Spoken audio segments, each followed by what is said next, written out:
Understanding the phrase, dull book. Hello everyone, welcome back to our channel. Today, we have an interesting topic to discuss, especially for those of you who are keen on enhancing your English vocabulary and understanding common phrases used in daily conversations. We are going to delve into the meaning of the phrase, dull book. So, grab a notebook, sit back, and let's get started. Firstly, let's break down the phrase, dull book, into two parts to understand it better. The word, dull, is an adjective that describes something lacking interest or excitement. When we say something is dull, we mean that it is boring, uninteresting, or tedious. On the other hand, book is a noun, referring to a set of written or printed pages, usually bound with a protective cover. So, when these two words come together to form the phrase, dull book, we are essentially talking about a book that is not engaging or entertaining. Now that we have understood the meaning of dull book, let's see how it can be used in sentences. 1. I couldn't finish reading the novel because it was such a dull book.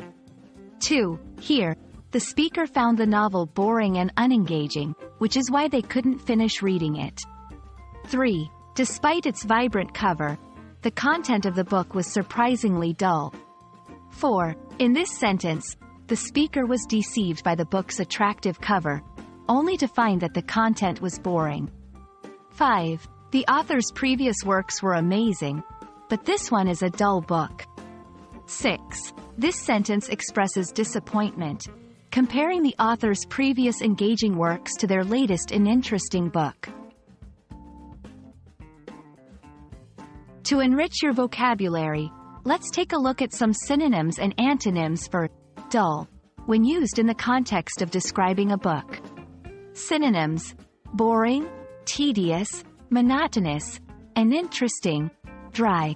Antonyms: interesting, engaging, captivating, thrilling, exciting. Understanding these synonyms and antonyms can help you better express your opinions about different books you read. And that's a wrap for today's lesson on understanding the phrase, dull book. We hope this video has shed some light on how to use this phrase effectively in your daily conversations and writings.